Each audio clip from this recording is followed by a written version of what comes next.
ជួបបងប្អូនអរគ្នាថ្ងៃនេះមានរបស់ពិសេសនៅក្រោយខ្ញុំនេះគឺរបស់ពិសេសDenza N9 បងប្អូនណា Denza N9 ទឹកមកដល់ក្តៅមែនតើថ្ងៃនេះធ្វើវីដេអូភ្លាមហ្មងឲ្យបងប្អូនតិចទៀតយើងទៅមើល detail បន្តិចចំណាប់អារម្មណ៍ដំបូងជុំវិញអា Denza N9 អូខេតោះអ្នកគ្រូទៀតមុខកាចដល់មុខកាចអត់អូខេនេះខ្ញុំអាចនិយាយថាRange Rover អូខេ Range Rover តម្លៃជាង 30,000 ជាង 40,000 អាចសុំពិចារណាឡើងវិញ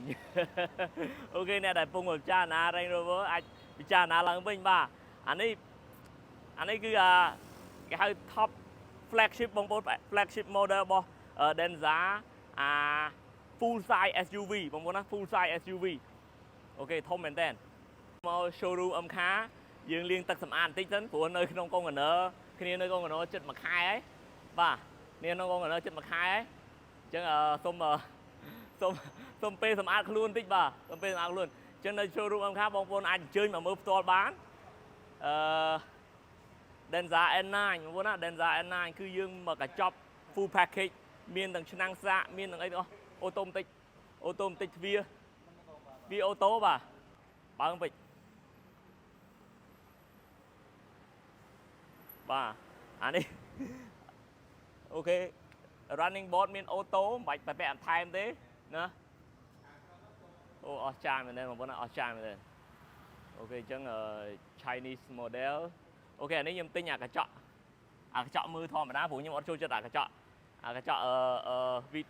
កាមេរ៉ាទេបងប្អូនណាចង់បិទទ្វារអូខេណាហើយកាមេរ៉ាបងប្អូនកាមេរ៉ាមានគ្រប់កន្លែងមាន LiDAR support បាទមាន LiDAR support មិនដឹងបងប្អូនចង់បាន option អីទៀតទេបាទខ្ញុំអត់ដឹងមានគ្រប់កន្លែងបងប្អូនណាអើយកាមេរ៉ាហើយយ៉ាន់រង្វង់22អ៊ីងយ៉ាន់22អ៊ីងបងប្អូនយ៉ាន់22អ៊ីងអានេះពណ៌ខ្មៅខាងក្នុងសបែបទៅដល់គោបាទតោះទៀតមកមើលខាងក្នុងអូខេដូចខ្ញុំជម្រាបបងដដែលហ្នឹងបងប្អូនដដែលគឺ DVLA sound system បាទ DVLA នេះគឺ top sound system premium system របស់បារាំងអូខេឡានចិនមែនបំពាក់កង់អ៊ីតាលីបំពាក់កង់របស់អង់គ្លេសកង់អង់គ្លេសsound system របស់បារាំងបាទអូខេ Denza N9 ទីទៀតខ្ញុំមានប៉ុណ្្នឹងឯងតើមើលក្រោយបន្តិចមើលគូតក្រោយបន្តិចអូខេបាទគូតក្រោយបន្តិចជំរាបបងប្អូនhorse power វិញ1000សេសបងប្អូន1000សេស